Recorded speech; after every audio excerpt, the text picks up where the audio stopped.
ಅರೆ, ನಾವು ಆಗಲೇ ತಂದಿಟ್ಟ ಹಣ್ಣುಗಳನ್ನು ತಿಂದಿಲ್ಲ, ನೀರನ್ನೂ ಕುಡಿದಿಲ್ಲ. ಯಾಕೆ? ನೀವು ಯಾಕೆ ತಿನ್ನುತ್ತಿಲ್ಲ?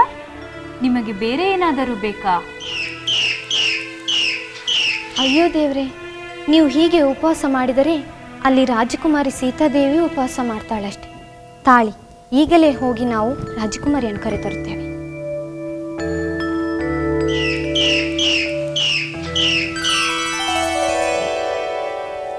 ರಾಜಕುಮಾರಿ,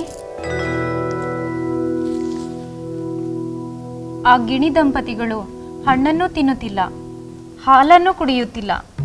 ನಾವು ಏನನ್ನೂ ತಿನ್ನುವುದಿಲ್ಲ, ಉಪವಾಸ ಮಾಡುತ್ತೇವೆ ಎಂದು ಹಠ ಹಿಡಿಯುತ್ತಿವೆ.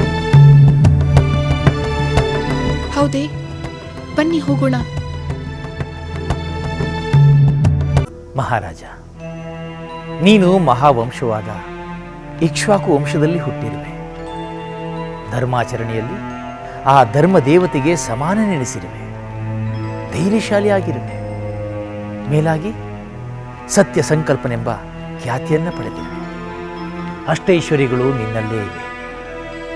ಆದರೆ ಇಂದು ನೀನು ಪ್ರತಿಜ್ಞಾ ವಚನ ಭಂಗವೆಂಬ ಅಧರ್ಮ ಕಾರ್ಯವನ್ನು ಮಾಡಲು ಹೊರಟಿರುವೆ.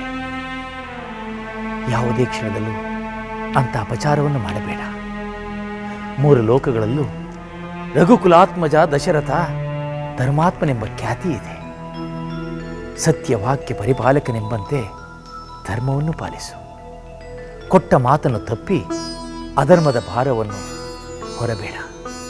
ಮುನಿಶ್ರೇಷ್ಠ, ಗುರುವರ್ಯ, ಮಹರ್ಷಿ ವಿಶ್ವಾಮಿತ್ರರು ರಾಮನನ್ನು ರಾಕ್ಷಸರೊಡನೆ ಹೋರಾಡಲು ಕಳುಹಿಸು ಎಂದು ಕೇಳಿಕೊಳ್ಳುತ್ತಾರೆ ಎಂಬುದನ್ನು ನನ್ನಿಂದ ಊಹಿಸಲು ಸಾಧ್ಯವಾಗಲಿಲ್ಲ. ಏಕೆಂದರೆ ರಾಮನಿನ್ನು ಬಾಲಕ. ಒಬ್ಬ ಬಾಲಕನನ್ನು ರಾಕ್ಷಸರೊಡನೆ ಹೋರಾಡಲು ಯಾರಾದರೂ ಕರೆಯುತ್ತಾರೆ ಎಂಬುದನ್ನು ಕಲ್ಪಿಸಿಕೊಳ್ಳುವುದು ಅಸಾಧ್ಯ. ರಾಮನ ವಿನಃ ಅವರು ಬೇರೇನೇ ಅಪೇಕ್ಷೆ ಪಟ್ಟಿದ್ದರೂ ಕೂಡ ಅವರ ಅಪೇಕ್ಷೆಗಳನ್ನು ನೆರವೇರಿಸಲು ನಾನು ಸಿದ್ಧನಿದ್ದೆ, ಈಗಲೂ ಸಿದ್ಧನಾಗಿದ್ದೇನೆ. ನಾನೇ ರಾಕ್ಷಸರೊಡನೆ ಹೋರಾಡಲು ಸೈನ್ಯ ಸಮೇತ ಬರುತ್ತೇನೆ ಎಂದು ಕೇಳಿಕೊಂಡೆ.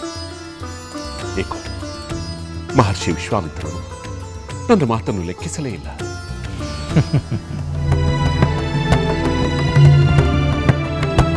ಗಿಣಿಗಳೇ, ನೀವು ಏಕೆ ಹಣ್ಣನ್ನು ತಿನ್ನುತ್ತಿಲ್ಲ? ನಿಮಗೆ ಈ ಹಣ್ಣುಗಳು ಇಷ್ಟವಾಗದಿದ್ದರೆ ಹೇಳಿ. ನಿಮಗೆ ಇಷ್ಟವಾದ ಹಣ್ಣು ಬೇರೆ ಎಲ್ಲೇ ಇದ್ದರೂ ನಾನು ನಿಮಗೆ ತರಿಸಿಕೊಡುತ್ತೇನೆ.